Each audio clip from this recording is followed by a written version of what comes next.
Shalom. Nama saya Sri Meliana Borusaragi.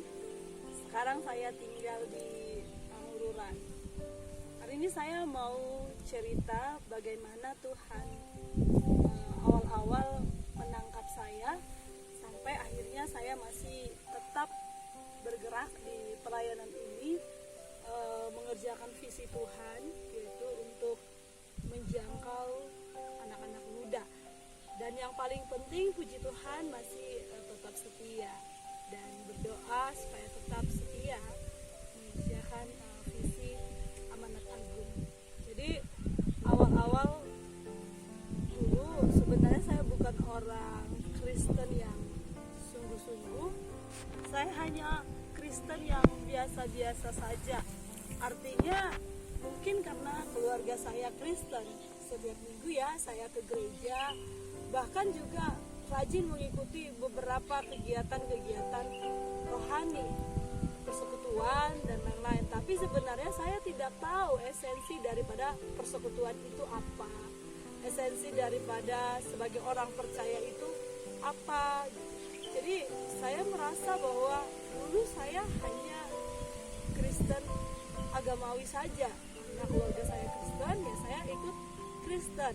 Saya menceritakan bagaimana saya ditangkap Tuhan. Saya akan menceritakan hal-hal yang sebelum saya alami Tuhan. Jadi saya itu adalah orang yang mengasihani diri sendiri. Saya juga kecewa terhadap diri sendiri. Bahkan boleh dikatakan saya juga adalah orang yang kecewa kepada Tuhan. Saya merasa bahwa Tuhan itu tidak adil. Kenapa? Karena saya melihat bahwa hidup saya berbeda dengan orang lain.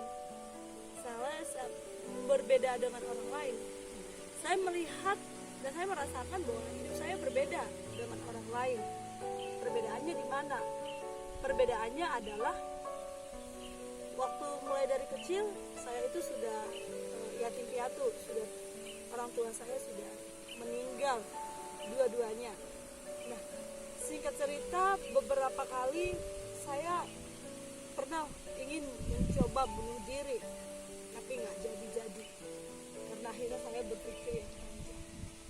Saya merasa bahwa hidup saya itu tidak ada artinya. Saya akan seperti ini aja. Buat apa saya hidup? Apa gunanya saya hidup? Saya merasa hampa. Saya merasa kosong. Saya merasa sesuatu yang kacau di dalam diri saya. Ada dilema, ada kegalauan. Orang sih melihat saya baik-baik saja, gitu ya.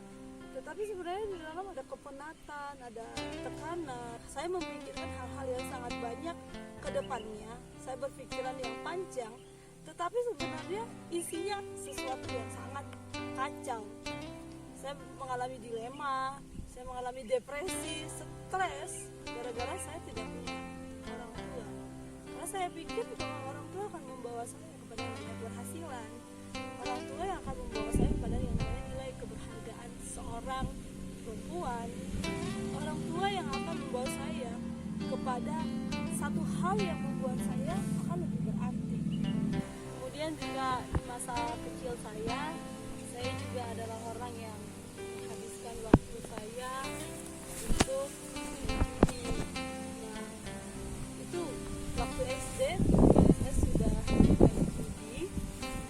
Saya melawan orang-orang besar. Di tahun saya main uang itu sebenarnya udah cukup liar ya, itu sudah parah pada waktu itu.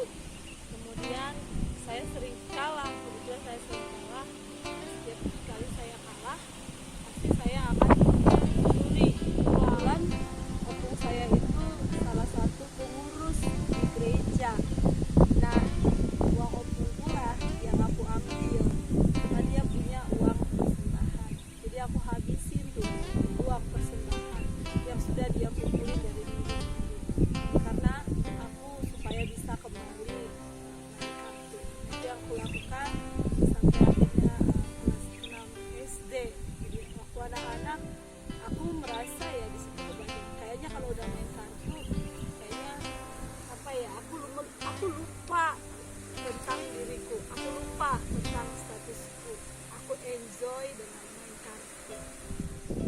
cerita, aku tamat SD, kemudian aku dibawa ke tempat bohong. Di sana aku SMP. Singkat ceritanya, waktu SMP kelas 3 SMP, aku melihat buku rohani yang berjudul Surga dan Neraka. Nah, buku rohani ini aku baca. Nah, di sana dijelasin tentang kekekalan dan juga tentang sesuatu yang membinasakan. Aku membaca tentang kasih Tuhan, pengorbanannya, perbuatannya yang sangat ajaib. Juga aku waktu membaca buku itu, aku membaca figur Tuhan tentang Bapa. Waktu aku membaca buku itu, sesuatu terjadi di dalam hati. Ya, singkat cerita, aku membaca buku itu sampai di akhir ada tantangan untuk menerima Yesus sebagai Tuhan dan Juru Selamat. Nah, puji Tuhan, aku dapat mengerti selangkah tentang lahir baru dari buku rohani. Kemudian aku SMA, ya hidupku masih tetap saja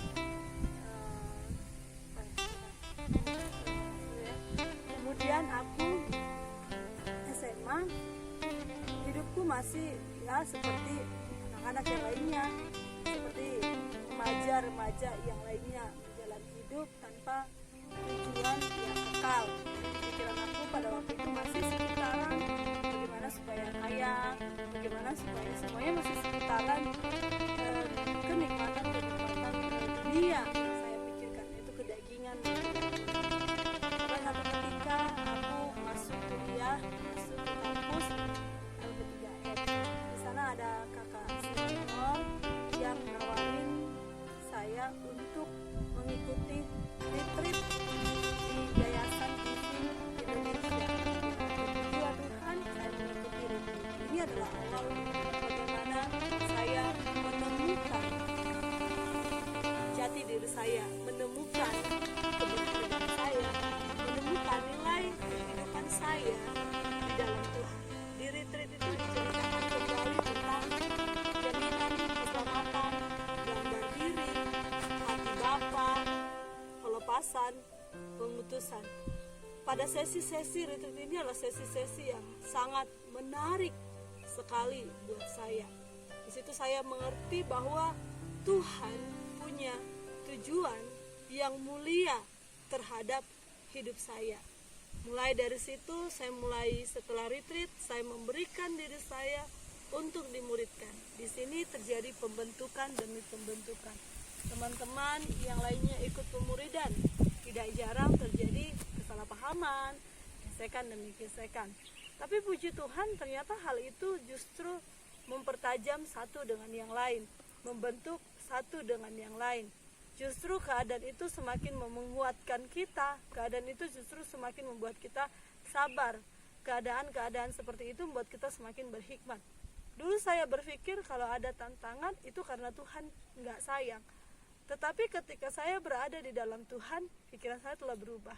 Ketika ada tantangan, justru itu adalah kesempatan atau peluang untuk Tuhan mau bawa kita masuk ke lebih dalam lagi kepada rencananya.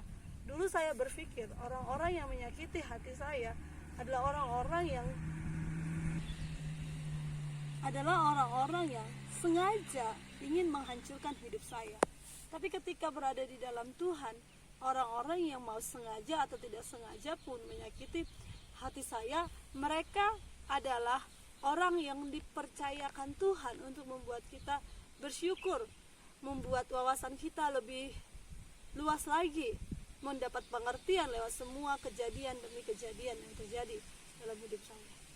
Puji Tuhan, sampai hari ini saya masih tetap dimuridkan dan puji Tuhan masih tetap memuridkan.